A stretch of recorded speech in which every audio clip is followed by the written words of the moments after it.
1 year ago, he promised he would prioritize the American people. From this day forward, it's going to be only America first. Every decision on trade, on taxes, on immigration, on foreign affairs will be made to benefit American workers and American families. And they promised they would obstruct and resist everything he did. Both have been true to their word. So here we are 1 year from the inauguration of America's 45th president, and a minority of Democrat senators take advantage of this day to shut the government down, holding the American people hostage, hundreds of millions of Americans, military families, and sick children, choosing to prioritize and protect 700,000 DACA recipients who aren't even citizens. Now, Republicans blame the Democrats. Democrats blame the president, saying Republicans have the House, the Senate, and the Oval. But this has nothing to do with the shutdown. 60 Senate votes are needed to pass a budget and keep the government open.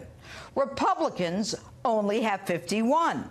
And to show you how mean-spirited the Democrats are, they are shutting the government down over a bill that has nothing in it that they oppose. Obstruction is their mission, pure and simple. Take a look. I voted numerous times when I was a senator to spend money to build a barrier to try to prevent illegal immigrants from coming in. People who enter the United States without our permission are illegal aliens, and illegal aliens should not be treated the same as people who entered the U.S. legally. Those who enter our country legally and those who employ them disrespect the rule of law.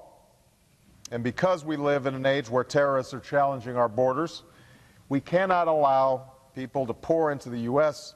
undetected, undocumented, and unchecked. So the Democrats are making the American people pay with a shutdown. Now, the Republicans have reauthorized CHIP, children's health care. They've delayed Obamacare taxes, but this isn't good enough for the Democrats who want to take care of illegal immigrants. As if we aren't already giving them education, medication, housing, and lawyers whenever they need them. Now, the president brought Democrats and Republicans together to work on a bipartisan solution and a permanent fix for DACA, always making clear that it's contingent on securing the border. Make no mistake, this is about stepping on President Trump's one-year anniversary and his opportunity to highlight to America his accomplishments. Come on, folks, the Democrats are gaming you. So let's give credit where credit's due. Let me remind you that when Donald Trump came into office, our economy was in shambles. More Americans were unemployed than in our nation's history. Millions weren't even counted because they simply gave up looking for work. We had hundreds of thousands of families working 3 part-time jobs just to make ends meet. And they said it was a healthy economy. But there was barely a pulse. 1% annual GDP was the new normal for those wizards. And he came to us at a time when we needed his tough talk, his unvarnished perspective. Think about where we were just 18 months ago under the leftist leader Barack Obama and an administration that allowed the sale of 20% of America's uranium to Russia, with a payback to the so-called Clinton Foundation of $145 million and $500,000 for Bill to pocket, while the Department of Justice and the FBI, so corrupt, so unlawful, so immoral, that they allowed a criminal, the hag that they tried to drag across the presidential finish line, to destroy evidence, delete emails, and get away with it. And so it was that Donald Trump stepped into the spotlight, a patriot who believed in putting America's interests first, who believed that the decline of America was a choice that we could reject. The American dream is now being renewed. 3% growth, maybe even 4%. A market that is roaring, historic highs. Unemployment, the likes of which we haven't seen since 1973.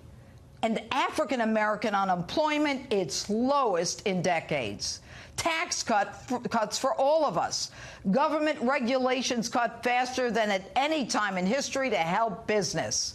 And the military finally getting the support it deserves while it crushed the Islamic Caliphate in the Middle East. Illegal immigration is at its lowest level in more than a decade. And so, yes, folks, he arrived just in time when our nation needed to be inspired, needed a new agenda, desperate for a better path to the future. If I were a betting person, I would predict that this shutdown will end by the beginning of the week. The American people see the vindictiveness of the obstruction and resist Trump movement. And this was a simple ploy to step on the president's inaugural anniversary. And that's my open. Tell me what you think on my Facebook page, Twitter, and Instagram, #Judge Jeanine.